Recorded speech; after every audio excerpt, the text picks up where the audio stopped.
Welcome back to Founding Up's Uncharted Your Sidekick for Life, your go-to podcast for navigating the unpredictable journey of life, entrepreneurship, and innovation. This is Season 2, Episode 3, and we're thrilled to have Luke Goetting with us today.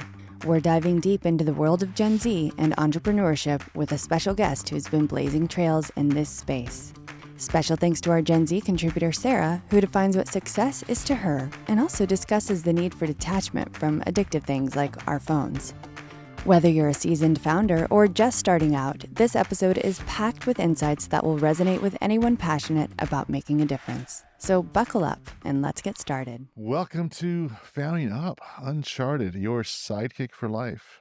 We are now Season 2, Episode 3. Yeah. Love it. I'm enjoying that enthusiasm, so I'm here for it. That's Today's a dancing 15 day. episodes in for those that are keeping track. Yeah. That's awesome. That's so cool. So many great We conversations. actually had to count. You all missed it. We had to take it. We're like, which episode are we on? That's why it's delayed recording. We Right. just really need to work out that math. Let's do the math. Rocket scientist, please help us out. I'm not a podcast scientist, Dan. Yeah, numbers guy. You speak two languages. The right? machine does the addition. I don't. True. Pi is 3 if I'm doing it in my head, man. Today we have our special guest mentor in the house, Luke Goetting. Nailed it. Boom. You I'm just glad had to know to- that's how you pronounce it. I was We wondering. asked him. Okay. you had to tell her the secret. I was like, you didn't know that? Yeah, obviously. German name, lots of vowels thrown in. Got it. Strike one or two, and you'll get it. Sure. You get it down. But for those that are just joining us, let's talk about the rest of the people in the room. Hi, everybody. I'm Natalie Peyton. I'm an actor, comedian, and podcast personality. Dang, she's I got nailed that. that. down. Yeah, I got Nailed that. You know, it only took like 12 tries. To 15. Take 15. And hello, everyone. I'm Dr. Leon Vanstone, rocket scientist, storyteller, and entrepreneur. Co-founder of Founding Up and all the other kind of stuff. Just passionate about Gen Z, passionate about mentorship. Amen. I'm just helping you out there. And your host, Dan Dillard, also co-founder of Founding Up and entrepreneur of many other things and passionate about mentorship, especially for Gen Z, but mentorship in general. It opens the world. And so that's what we're going to talk about, opening the world. Perfect. And Luke, we met, a month ago? Sounds right. Through Tim, who was on our last podcast. So if you guys haven't caught the last one, go check out Tim. It was a great story. I loved how he talked about he's the startup guy. He's a startup 0 to 1. I really love that. But Tim, in our coffee meeting, said, you got to meet Luke, because Luke really focuses on Gen Z and has conversations with businesses and companies all about workforce. And so I thought, right in alignment with everything that we're doing. So why don't I let you kind of start with what you're doing now, and then let's go back to, is it what you thought you were going to do when you were in high school? Work our way back. Right? Yeah. I own a creative agency here in Austin. That's been over 10 years now. So it's been nice. a really Ooh. fun journey. Yeah. It's called Puffingston Presentations, which coincidentally enough was named for my baby sister, who is a Gen Z. Her family nickname was always Puff growing up. I love that. So a lot of amazing experiences working with young professionals, onboarding, recruiting, training them through that capacity. And then for the last, we'll say 9 months or so, I have actually been speaking professionally about Gen Z in the workforce. Okay. And actually just got back from Australia on Monday. Oh, Was doing damn. Cool. some talks there. So if anything, that's my fail safe here. If anything I'm saying is loopy, I'm still trying to figure out where I am. I'm just jet lagged. Yeah, for Then sure. off to Nashville tomorrow, and I've got 3 talks in the next 5 days. But the whole concept is engagement unleashed, unlocking the potential of Gen Z employees. And so I felt, for whatever reason, that I needed to come to the defense of Gen Z. Sure. As a millennial, I saw I was really growing frustrated over the last 3 to 5 years, especially during the start of the pandemic. All these articles kept coming out. Gen Z's lazy, they're entitled, they don't want to work. Mm-hmm. And to me, it just felt like, one, these were all just rehashing of everything that had they just said been this published just about about the millennials. millennials. Exactly. It's like, we just literally Copy Reset. Yeah, right. exactly. And then what I was really frustrated, just looking a one layer deeper, is so many of these articles featured a quote from a manager and a quote from a CEO.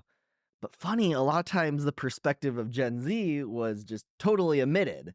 Right. And I knew from my experience and talking with clients and looking at all the chaos in the industry, especially at the start of the pandemic, we were just scrambling to figure out how to even use Zoom. And then I knew surely there's a lot of things to be desired in terms of onboarding and training. And that narrative just didn't seem like it was being captured to me. So I felt like I needed to get out there and just let's start let's just build some positivity. Let's talk about this idea that different doesn't necessarily equal bad. Let's just figure out how can we Right. foster these intergenerational collaborations. So that's the theme. Obviously, we can dive deeper, but those are the two things I'm really working on. Nice. That's so interesting. So aligned with what we're doing. Mm-hmm. Yeah, I think I found the right podcast. I think we're in the right Exactly. room. The thing that really interested me, well, before we go there, why don't we talk about before 10 years ago when you started Creative Agency, like what was the path and what was that like? How'd you And get- that was how'd your you get- journey. Did you know you wanted to do that in high school? Did you know you wanted to do that when you were 10? Like, what does that look like? So I call it a coincidence because I didn't actually set out to be entrepreneurial, but coincidentally, I majored in entrepreneurship Like in tripped and college. fell and- Yeah, so it seems disingenuous, but it honestly wasn't. I knew I wanted to do business. That was just the broad strokes, something I was interested in. Coming out of high school, I was less focused on necessarily what I was going to do and more about the size of the school I was looking for. Why? Why the size? I just coming from I went through to a very small K through 8 Okay. school, so we were 30 to 40-ish kids pretty much throughout that entire You're like, I just want process. more. Yeah, you know everyone. And then high school was about, I don't know, 1,000 or so bigger school. Yeah. But when I was visiting colleges, I found that the enormous universities, I just felt very intimidated by Sure. those prospects. But I also wanted something slightly bigger than high school. So I ended up going to the University of St. Thomas in Minnesota, Okay. which is about like 5,000 You undergrads. said St. Thomas. I'm like, ooh. Yeah, there's another Minnesota. one in Texas here. Well, I was thinking about St. Thomas like an island. I'm like, there's a university in an island? Oh yeah, that would have been even better. I think the winters we had in St. Paul, Minnesota, were a little rougher than the island, exactly. island life. But yeah, it ended up being a perfect fit in terms of the size I was looking for, and kind of went from there. But in college, you were already, so you ended up deciding entrepreneurship. And then from there, like, that I'm was gonna just put because my- it sounded good, or like what? I really wanted to me, it felt the most well-rounded of the business degrees. I Okay. didn't want to look specifically at accounting. I didn't want to look specifically at marketing. And so I felt like, well, entrepreneurship, they'll teach you a bit of everything. Okay. And to me, that was really the main reason not to get specialized too early. And then how'd you go from there to create the specific business in the creative? Like, Yeah, so my first job out of school was in outside sales, and I was lucky enough to start that with an internship while I was still in school. And I say lucky because I graduated in 2010, meaning we were still in the main thrust of the Great Recession. Mhm. Mm-hmm. And so many of my friends were either continuing to school or having to move back home. And I really didn't want to do either of those things and really wanted to find something. So I was lucky enough to catch on with this company that was in electronic security. So we're talking like they were a manufacturer of alarm systems, Right. camera systems, Mm-hmm.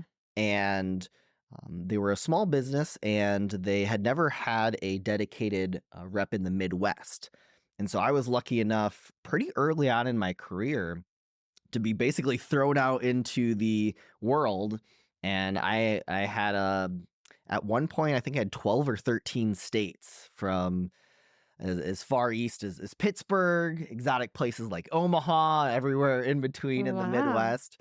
But I was thrown out there to go visit with our local installer networks and do trainings with them and do just kind of update them on our products and such. Mhm. So in many ways, it felt entrepreneurial because I was really building that Territory. network Yeah. and territory for the first time and learning a ton as I went. And so that was that was a really great experience.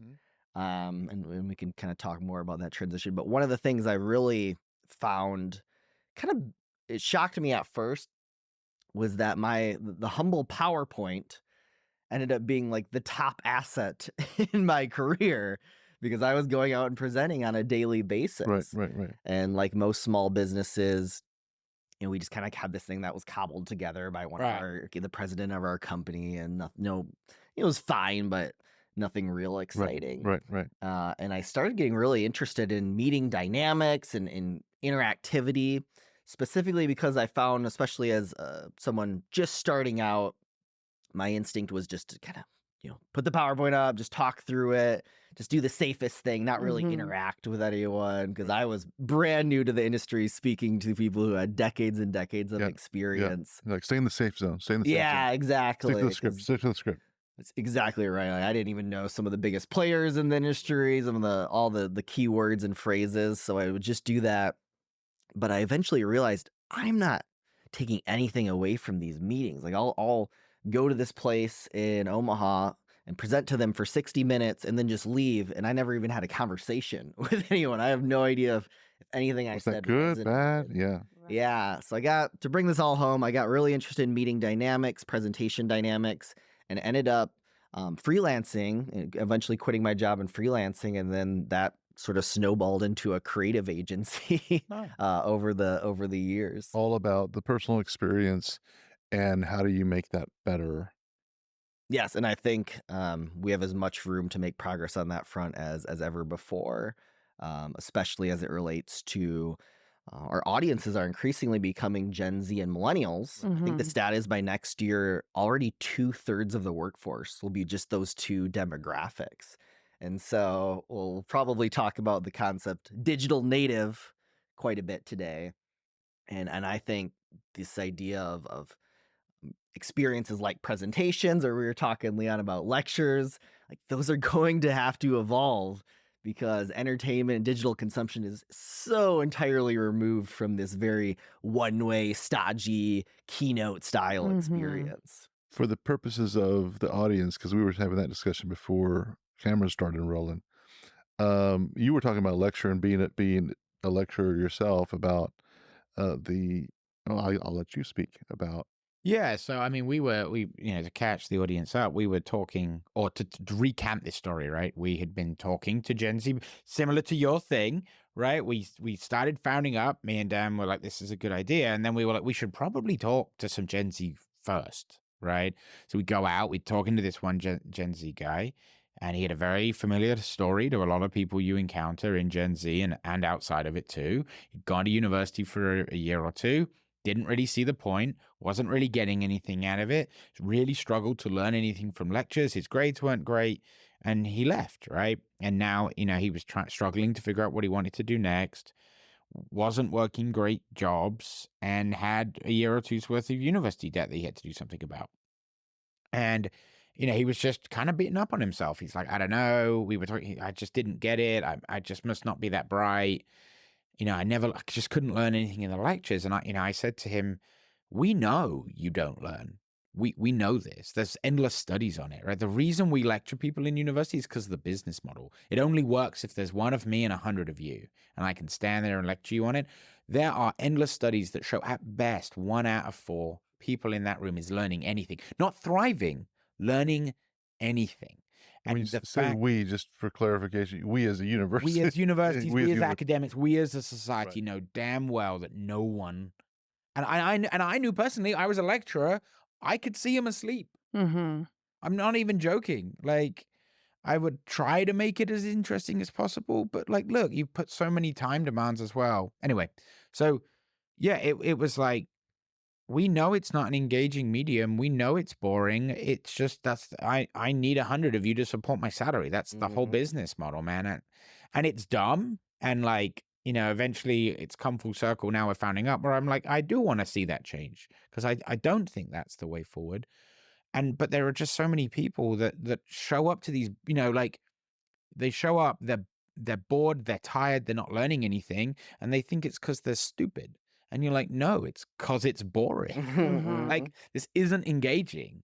And Gen Z have lived their entire lives, especially with social media, which is hard-coded to be one of the single most engaging things. Like, billions of dollars to get spent to make sure that TikTok is as engaging as humanly possible. And then, yeah, you're like, wait, hang on, this is really boring. Like, It's and I'll just grab that thread and say, coming from university, coming from college, I thought surely when I get to the corporate world, I'm going to see the presentation quality just go shoot through the roof, and like it's these a much more meritocracy, dynamic. the CEO must be experiences. the best guy. Yeah. And I was blown away that it was as amateurish as If not at school, worse. if not worse. Yeah. Yeah. And then I figured, well, I work for a small business, so surely when I go to these big industry conferences and I see the big guys Oh talk, yeah, no. and those were worse slides and text everywhere. I was so baffled by that. And so We were asked to do a podcast for a company, a corporate company, and God, that is so Yeah, like- lame. And I'm in the meetings that this is the creative that this is what they're going to put together for this entire billion-dollar organization, and this is their annual meeting, and I'm like, this is what you're going to put out. Ooh. I always liked it, when the AI was earlier, right? And everyone was kind of freaking out, and no one really understood what the job market disruption was going to be. And there was that tagline that every CEO was using. That's like, don't worry, you won't be replaced by a person. You won't be replaced by an AI. You'll be replaced by a person who knows how to use AI. And I'm like, sure I will, Steve, because you don't know how to send your own emails, right? You're going to have to hire someone that understands it, because you don't know, you don't understand any of this, right? Like, and that does frustrate me a little, like, as you say, as a millennial who read millennials are lazy, and as a digital native, someone who grew up with the internet, it did frustrate me when all these people would come and like, you have no idea what you're calling a generation lazy that has every single skill that you need, right? That you're desperate to get them in, to get into their markets, to get them in to do TikTok. Like, I hate Gen Z, they're lazy. Oh, but hey, can you come do TikTok for me? Like, One of the things that we were having a conversation the other day with someone we were talking to in business, and he was asking us about more content, and I said, the future is not more content, right? And so I think that was part of that mentality. The mentality of like, let's just create more of it. Let's just it's okay to be boring. Let's just create more of it. I'm like, we got enough content. How about good content? Let's start with that. How about we learn how to make good questions and let the AI spit out the content and make sure that happens. But one of the things that you and I were talking about in our first call, which I thought was a fascinating statistic, and I hadn't really thought about this, maybe not a stat, but I guess what a fact is, that for the first time we've got 4 generations in the workforce. Oh, I hadn't thought of that. Is it maybe 5 or what do we got? Time to retire, baby boomers. We got Z, millennials, X, boomers, and then silent generation still I think is 1 to 2%. Okay. Our president right now, silent generation. He's in the workforce. So yeah, at least 5 generations. And so we have these 2 really interesting trends happening right now where, as I just mentioned, the majority of the workforce is now digital native. However, much of leadership is still entered the workforce 40, 60, 80 years prior to some Gen of them Z before television entering was the real. workforce, right? And I would argue they inherited business norms from the Great Depression and Industrial Revolution practically. So we have this huge stretching and all these different norms that to your point haven't necessarily evolved. And to me, bringing it all back to this kind of dynamic in meetings, I've really tried to start incorporating principles from social media and from entertainment, where I try never to go more than 10 minutes, 15 minutes without an audience participation moment. I use a tool called Slido, which is an audience participation tool, and people can literally use their phones to weigh in on polls and word clouds and Oh, I used to Like do that. Jackbox. I used to like doing that during lectures. Yeah, generate little word clouds and things. It's like rather than fighting against what we know is inevitable, like people being on their phone, probably because it's boring, Right. like involve them in a process, Right. have user contributed content, which again is one of the core tenets of social media. And let's try to make this an interactive two-way experience to the extent that I literally have sections of my talks where I have different content pieces. It's kind of like a Netflix style menu, and my audience literally votes what they're most interested in. And I have a modular presentation. I click on it, and we go off in the direction of whatever my audience chose. Do you ever just spend an hour or two trying to figure out what you want to watch? Or is that just me? No, it's not just you. On content? Yeah. Netflix, yeah. I'm a huge Rotten Tomatoes advocate, so like I have to screen everything through like an Excel sheet of what the ratings were, cross-referencing. That's funny. I just ask my friends in my community. But I'm so glad to hear about this and the way meetings and presentations should change to involve the audience, so to speak.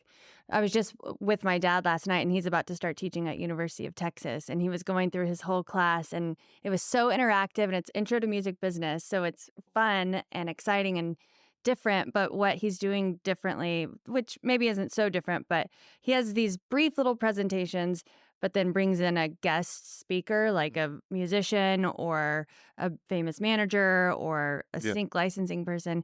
But it's interactive, and then the audience participates, or the students participate through polls or through fun little projects within the class. So that keeps it interesting. Unfortunately, he's got to watch out, and I'm not saying that UT will do this, but we were talking to someone that they got fired. because he didn't have enough of his own lecture time. Like he was bringing in all these guests, and the class was like, everybody loved it.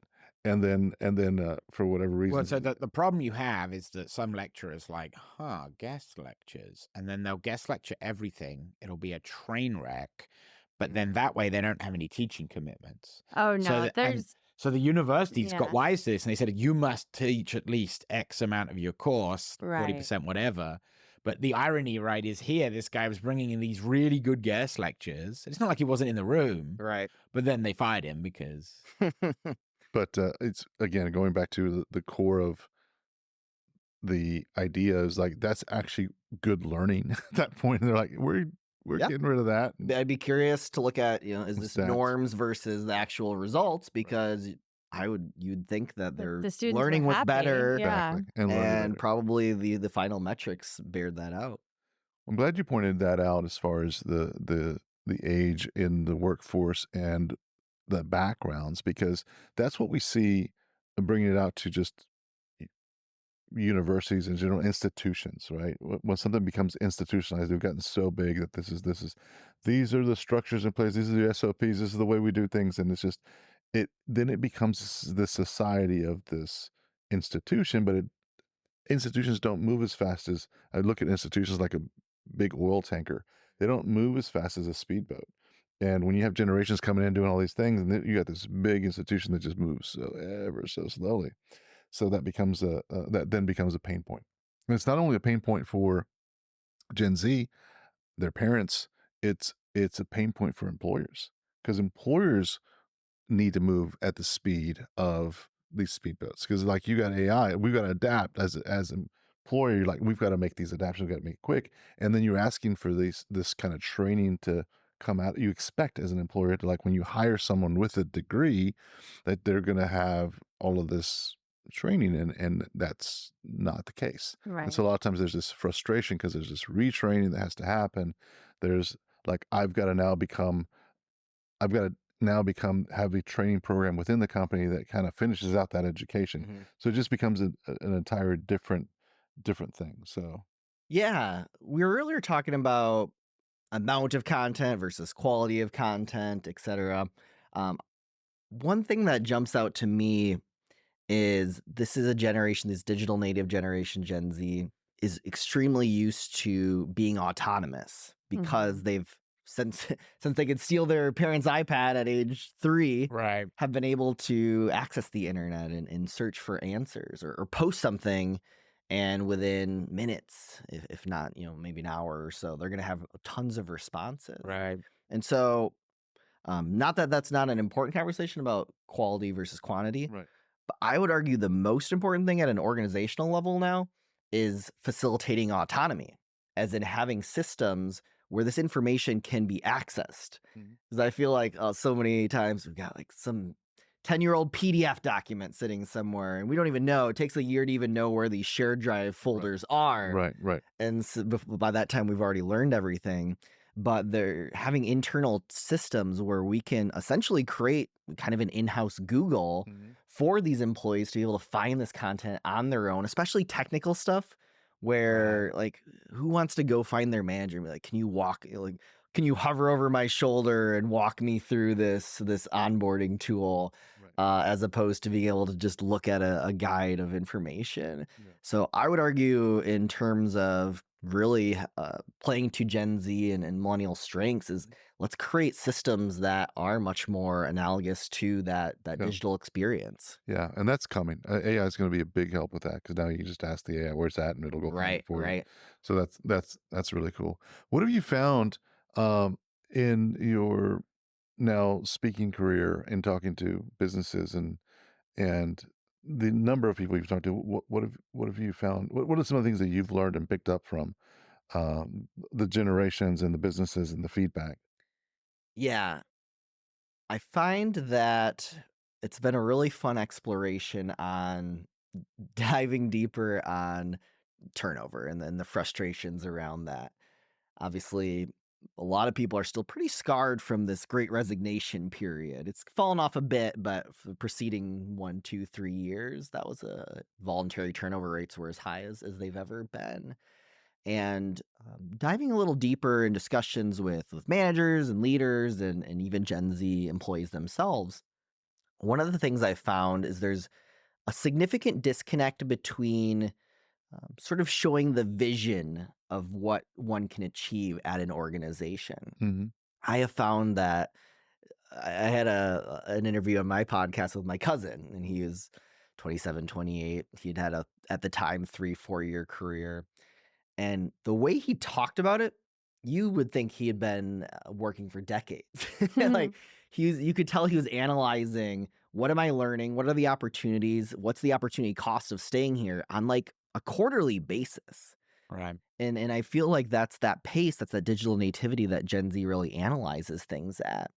And so what I found was, what I have been finding is a lot of companies, they have a vision for what, you get hired and then you get trained up and then maybe you're going to get promoted. Like they have a vision for that path, but they oftentimes do a very poor job of sharing that vision and collaboratively outlining it with their employees. Right. And so my most common refrain is, they had a very common thing I'll be told is they left after just a year or 2 years. They had so much more to learn. And then my first question is, did you share that with them? Did you show that roadmap? Did you indicate, what is, if you stay here, if you keep putting in the work, here are the skills we can work on together. Here's where the outcomes are going to be. Because I find most companies do a poor job of sharing that. Right. And of course, that's a big part of the buy-in for not thinking that, hey, I've plateaued here, I've learned everything I can, time to move on. Yeah. No, it's interesting. My background's in finance, and so we study generations from a workforce and wealth perspective. One of the things that is interesting is you go back and a few generations or even 20 years ago, and people had maybe 3 to 4 jobs during their lifetime. There was a time and a mindset when you had pensions. Companies came with a pension and they took care of you in retirement. That created a lot of loyalty. That created this long-term mindset of like, I'm just going to do my thing. I'm going to continue working and I'll make it climb up the ladder. And at some point I'm going to retire and I'm going to have this pension for the rest of my life. Then globalization happened and companies had to get more competitive. So they went from, we're pulling the pension away and giving you a 401k, it's on your own.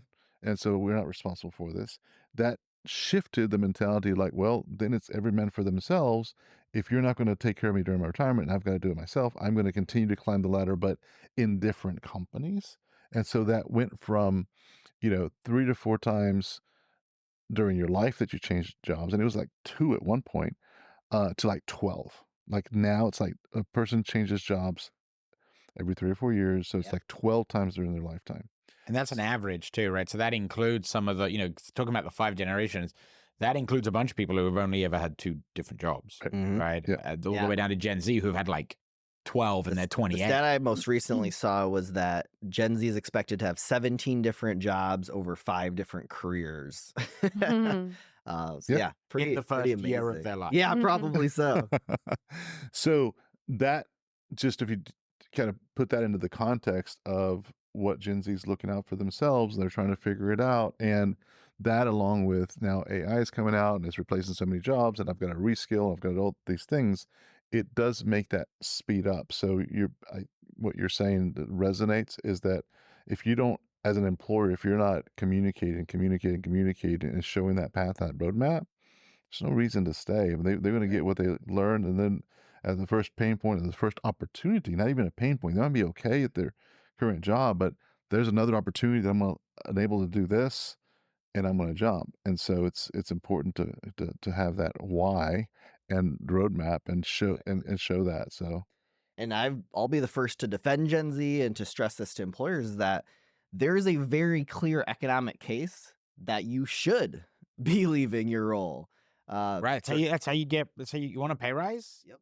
During the Great Resignation, the stats were generally 15 to 20% on average. People were getting raises at that point for switching jobs, and of course, promotions oftentimes coming with that. Gen Z being very interconnected via social media, they can see their colleagues. Right. They can see other people say, "Hey, I change jobs every 2 years, and boom, watch my salary just skyrocket." As opposed to, "Oh, I've stayed here, and I have to beg and make my case for a cost of living increase." Yeah. And so, employers, I think it's very rational, and I'll defend Gen Z on that point. But employers need to realize that's what we're competing against, and we need to really stress the opportunities here. And it's not just financial, of course, but like what can you achieve by staying here? Because you're probably going to learn a lot if you switch jobs and go somewhere new. I also just kind of, and I'm making a generalization just of what we've learned through our customer discovery, but Gen Z has a lot more why to their existence. It's not what often you painted or looked at what a boomer did. So especially from a finance standpoint, there's like a set path to get the house and do the things and put the kids to school, and there's just like this common path. And it was like, I'll do whatever it takes. Even if I don't love the job, but I'm going to do these things to get this. Where having a 21-year-old and having these conversations all the time with her and her friends, the passion of a Gen Z wants a more fulfilling career and wants to make sure that they're spending their time on something that matters. There's a lot more emphasis in that from a very young age, which I think is so mature. It's amazing. I was talking to the CEO of Captain Planet, a nonprofit out of Georgia. Yes. Earth, fire, water, we're wind. Yeah. It is the millennial same guy, cartoons for those Gen Z listening. Close to Gen It might X, be X, yeah. But it's the same But- guy, and they have the licensing, and it came from the TV show. But she was telling me that Gen Z are largely responsible for creating the DEI goals, the diversity, equity, inclusion goals of organizations, as well as ESG goals and biosocial governance. And that is so remarkable because they're so young and they care so much about community and all contributing to society, whereas other generations can be more nuclear and only focusing on themselves. But Gen Z really does care about everybody and everything, and supporting and defending, you use that word, defending other cultures or groups of people. Exactly. Yeah, in the U.S., it is the most diverse generation to date, and that is a major priority of theirs. And they, one thing I really admire about them is being digital natives. They're pretty good at sussing out this authenticity. You think about Instagram and sort of those fake Right. lives that were often being portrayed. And they call it out so often at organizations. They got all these DEI initiatives and posters. And then you see the org chart and you start to look at those upper rungs. Wow, that doesn't look so diverse. That doesn't look like we've got a lot of gender, different racial representations there. And they will call that out. Hold the organization feet to the fire. Yeah, yep, exactly. I think, again, one thing, maybe a kind of bigger, broader categorization is just looking at life holistically versus I think some of the older generations did have more of you've got your work persona and you've got your life persona, and those don't intermix a ton. Right. Like once you clock out, you go home, but then you've got a different vibe. In fairness on that one, right? I feel that it was almost forced. They didn't have a choice, right? Because when that generation got to work a 9 to 5, who gets to do 9 to 5 anymore, right? Like, no. You don't do overtime. You just work extra or I fire you. I mean, that's the reality of being Gen Z, right? You don't get a pension. You don't just go to like, before you could get a job, you understood that job would provide for you. They were going to look after you. We took all of that away, right? When by the time Gen Z was showing up to the workforce, there was no guarantee that you could retire. There was no guarantee that going to university would get you a good job. There was no guarantee that your employer would look after you. There was none of these guarantees. We took all of them away. And you were like, yeah, work for me and I'll pay you. And I'll fire you when it doesn't suit me anymore, right? Which could be tomorrow, by the way, YOLO. Also, I need you to stay late tonight, right? And so we kind of forced them to find their own meaning because the job wasn't going to give them any. The workplace wasn't going to give them any. The universities aren't necessarily giving them any. We were like, here's an iPhone, figure it out. Mm-hmm. And they did, right? Like no other generation has ever done. Savviest group of people I've ever met. Like you said, they're always watching, they're always thinking, and they know what's going on in the world around them. And very legitimate concerns about what summer we're here in Austin, Texas. What's summer going to look like in 20 years, let alone 60 years, let alone 100 years from now? Will we have any water in Central Texas? By the way, yesterday I just got a text. Abilene, just down up the street, 113 yesterday. They made the national news for the hottest place in the U.S. Yeah. Why did I come back? Literally yesterday, I was in New York and it was 50 degrees in upstate New York. It was absolutely stunning. Because you wanted to be at the podcast. It started being That's crispy. why you came back. Telling you. Yes, exactly. I'll make my plug for Australia. It's exactly. It's winter. It's winter time right now. Winter. So yeah, we're talking. You've heard of I don't know all my snowball. Celsius, but it was definitely 60s there, which was pretty great. Now, What is that? same concerns over there with their country on fire during the summer months. Oftentimes, yeah. No ozone layer and. Let's jump into some of these questions so that this conversation has been great, and I want to continue. At least one. We have to do at least one. One question. clip. At least. All right. So we've got Sarah here. Let's see what she's talking about. Success for me is whatever I see as the most important, which, for me is being self-sufficient. Success to me would be doing what I love, making good money while doing it, but also doing something important for other people. Bingo. It's like we set this up. Mm-hmm. I promise I didn't set up that after that conversation we just had, but You can stop paying people to say the things you want, right? It's getting weird. go get this done. Yeah. That was so to the point that we were just talking about. There are these things which, if you asked someone what success meant 30 years ago, it wouldn't have been as detailed as that. It would have been like, I want to make enough money, I want to have a house, I want to put my kids through school, that kind of stuff. That's where the focus was. I know I've listened to a lot of that during my financial planning career, but this was a lot more detailed. Doing what I love is a big part of what she considers success, and then important to other people, like helping other people. So like that is like a measurement of success, which is, I just think, is awesome. Yeah. I can't stress enough, purpose is very much a differentiator now at an organizational level. And I think a lot of times our instincts go to, well, if we're not a green energy company, like how do we, just as an everyday organization, stress our, values and how we're making the world a better place? But I think that answers its own question a little bit, in that so often I feel getting back to my world of presentations, we have these rah kickoff meetings at the start of the year, and that's when we talk about our values and our purpose. And then, now it's August and it's 108 outside, and like we're on the 17th edition of this project of this nightmarish client. Purpose has kind of been forgotten at that point. So I really feel companies need to do a much better job of stressing what is the point. I'll use my own creative agency as an example.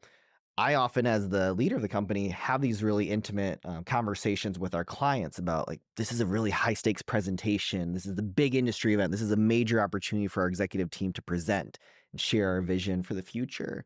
But if I don't do a good job of communicating that to my team, it's just another project with another annoying timeline, another annoying amount of revisions that we have to complete, and an impractical amount of opportunity to do so.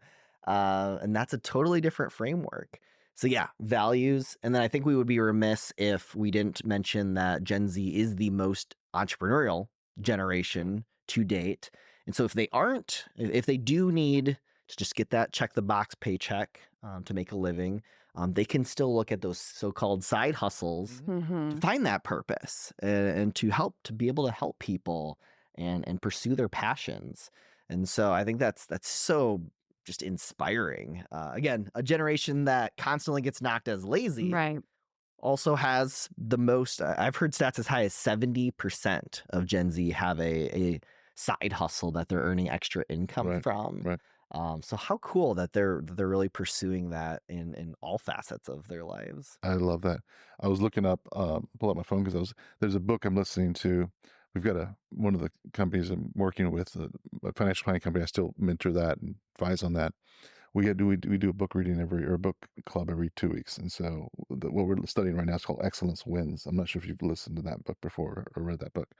It's about how Ritz-Carlton got its start. And one of the things that reminded me of is they had, I think it was 24 values that they would go over, and every one of the employees had it in the back pocket, like they had these cards printed up. And not only that, every shift would go through them before they started the shift. And so it was like, talk about not beginning of the year, it's like every single shift they'd like remind themselves of why they're doing what they're doing, and that's creating that excellence environment to serve. And so this really great servant leadership that comes out of that Ritz-Carlton experience, and that creates the brand that we all know. And it's like, you hear those words and you automatically think excellence. And so I think that's incredibly important. But if you haven't heard that, check it out. It's really cool. That's what I've got out of it so far. All right, let's jump into the second one. Let's see what is this Sarah again. And Sarah's out there dropping some she is. bombs. Seriously. I don't like to use the word like addicted for things that are just like my phone, but I am on it constantly just to get the little scrolling reassurance, and I hate it. And I'm trying to just detach from that so that I can feel grounded and like at peace with like myself and the world directly around me. We talk about this all the time. It's this addiction to phone. And more money has been put in to make your phone addictive than has been put towards certain drugs to make them addictive. Like there is more money in making that phone addictive than there is in drugs. Like hands down. I don't have the exact data on this, but I remember hearing there was a significant drop in engagement and parents just put their kids' phones on black and white, like night mode. Oh yeah, versus the color because of all the stimulation. And that's just scratching the surface, right? But everything is designed to create that. I have a engagement. I have a 2-year-old, right? It's super fun in parenting him in every interpretation of that. But so he's really inquisitive and he runs around, he puts books on. He's like, you can see him like, you turn a screen on, he just goes, he just just zones in and he stops pulling at everything. And it's from apparently it's like, you're trying to get dinner done. He's trying to grab knives. Oh my God, he's asking everything. Like, it's so tempting to just give him a phone, give him a screen. But man, you just see him. And one day it occurred to me, I was like, oh, I do that too. If that does that to him, it must also do it to me. And Right. I'm like, I have to get off of this thing, and you can't, Yeah. right? Like it's like you're like, oh hey, by the way, I need you, but as a requirement of your job, you need to shoot up heroin 3 times a day, but don't get addicted. Right. You're like, well, how does that supposed to work? Like, Yeah. Those Gen Alpha iPad babies, right? whoa, it's terrifying. It's terrifying. That's why I'm so concerned that kids have lost the ability to imagine. Like you sort of just described it really well. He's inquisitive and trying to find out new things when the screen is off. And then when it turns on, he just goes in. We did talk about this book, Deep Work, that we read. I brought up a few months ago, but he talks about this. He talks about there's this layer that we can stay in that is not imagination. It's not deep. Mhm. And some of these writers that have to go off and just turn everything off and then just dive for a week at a time and come out with like this wonderful work of art. Right. It's because the muscle of the brain is like any other muscle. You've got to exercise it, and that requires the things that immediately rob you or keep you in the shallow part, the shallow thinking. Shallow thinking is good for a certain amount of things throughout the day, but you're not exercising all that deep work or the deep brain. Of course, the book says it a lot better than I do. I'm just kind of paraphrasing, but we get the point. You got a lot of book recommendations today. I tell you what, Gotta get your reading lists going. I tell you We're what. not going outside right now anyway, so. All right, we're gonna actually get 3 in today. And Can I just really quickly on the social media? Okay. Go ahead. I feel like the negatives are extremely thoroughly discussed about this. Even obviously addiction has a very negative connotation. Right. From the stats I've seen, it's generally pretty evenly split among Gen Z about how they perceive. Half see it as a negative, half see it as a positive. And I just really want to stress how cool I think Gen Z leveraging social media for how do I negotiate a raise? Or how do I study for an industry exam? Or all these things that they use professionally. You can get on TikTok and just search for something kind of relatively like a PMP certification in project management. Like you'll have someone kind of walking through how they went through that process. Like incredible, and you find it within seconds, as opposed to digging through some industry site. Yeah, right. So I just do want to make the case that it's been really cool to see them leverage that for their careers. Right. And again, I think companies can do this. Like the day in the life videos get so much engagement. Compare that to a job description. This is what our like so boring. Right. Gonna read through. Speaking of, not just go negative on the books, but like 1, 2, 3 pages of job description, a 45-second video clip where someone's going and interacting around the office. Like so much more powerful. Yeah. No, there is a lot, and I agree with you. I think there's so much that speaks about the negative, because there is, but there's also, you've got to look at that. What can you pull out of that? What positive is? And I think that it comes down to balance. It comes out each individual like figuring out.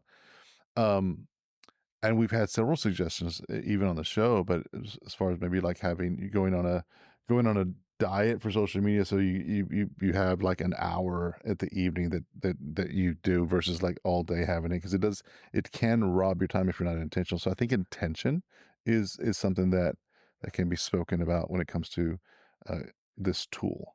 It can be a tool or it can be a time waster. So, and we talked earlier about kind of organizations continuing the education process. One thing that I think just makes so much sense, huge advocate for it. A lot of orgs have started to just do soft skills trainings. And because we talked earlier about having this huge generational spread of people entering the workforce, 20 to 80 years differences. That means there's going to be a lot of different norms and expectations. Right.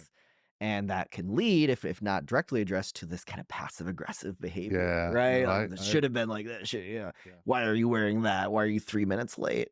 I'm a huge advocate for just like, let's get everyone on the same page. Let's at least set those expectations. And maybe no one's been told like that they shouldn't have their phone out during a meeting.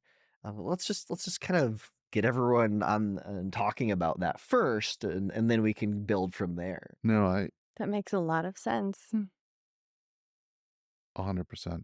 I love where you're coming from, because a lot of problems that I've seen in business is always communication. It's always empathy, trying to figure out why isn't, and I've just kind of looked at this from a standpoint of, normally we attack something, we always assume, or at least I do, or I did, You're that making assumptions about me there, Dan. exactly is that this person thinks like I do because we get along, right? But we fail to understand that this person has an entire different world in their head than I do. Mm-hmm. Different upbringing, different parents, different everything is different. So their perspectives, the way they look at things, and we might be looking at the elephant, but they're looking at the tail, I'm looking at the trunk, right? And so we always fail to think about it. At least it's just not common to think about it that way. But what happens when you do that is then expectations. Because this person thinks like I do, I expect him to behave or think a certain way. And then the problem with expectations is you let yourself down, because you're putting expectations of that person that you would expect on yourself. And then you're just disappointed. Like, why didn't you do it this way? Like, but there was no communication. There was no empathy in the whole process. So what you're saying is spot on. So more communication, more empathy towards the differences that make this world go round and round. Right. It's awesome. And those differences are strengths, right? I mean, Yes. diversity, the whole point in diversity is to bring people that have different experiences and expectations of the world to the same place to solve a problem, right? So across all of those people, you can come up with the very best ideas you can figure out, and you can bring the best of those ideas collaboratively to a thing.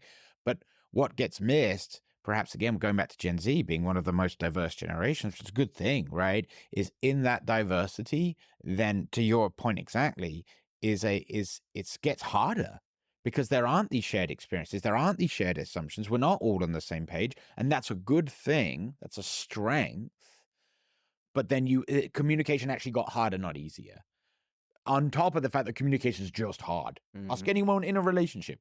Ask anyone that knows anyone, which is Mhm. everyone, hopefully, right? Like, communication is really hard, really, really, really hard. And as you do good things, and as you bring more purpose and more worldviews and everything to the same table and say, okay, how do we figure this out? It only gets harder. Absolutely.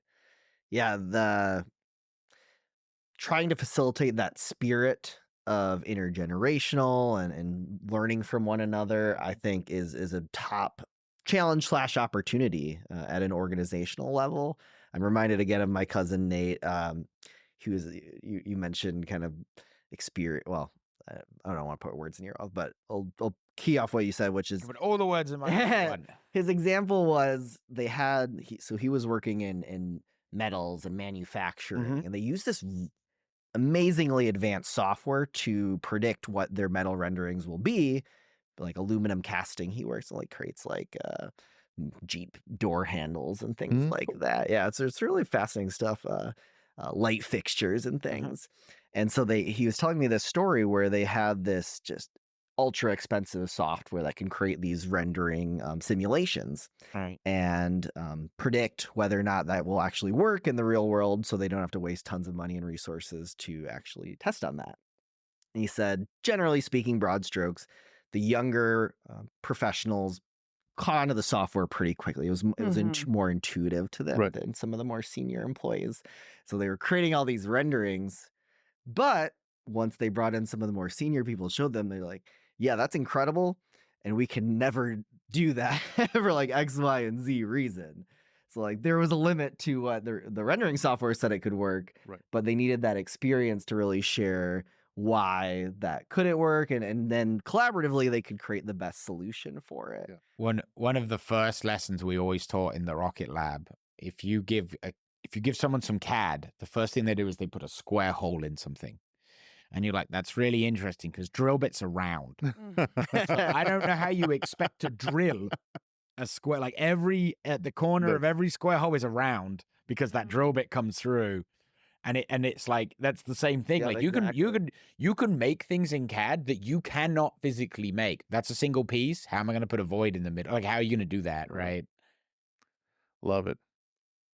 With that, I think that's our time for today. Thanks for being on the show, Luke. Really, so Yeah, much for s- having me. so Really such an cool. engaging conversation. I guess we'll leave it with the thoughts of empathy and grace, because that's what helps us communicate better and think about others. That wraps up another episode of Uncharted Your Sidekick for Life. A huge thanks to Luke for sharing his journey and shedding light on the unique challenges and opportunities that come with leading a new generation. We hope you found today's discussion insightful. If you enjoyed this episode, don't forget to subscribe, leave a review, and share it with your network. If you would like to participate as a Gen Z guest or mentor, visit our site at foundingup.com or check out the show notes. And as always, keep pushing forward, stay curious, and don't be afraid to explore the uncharted.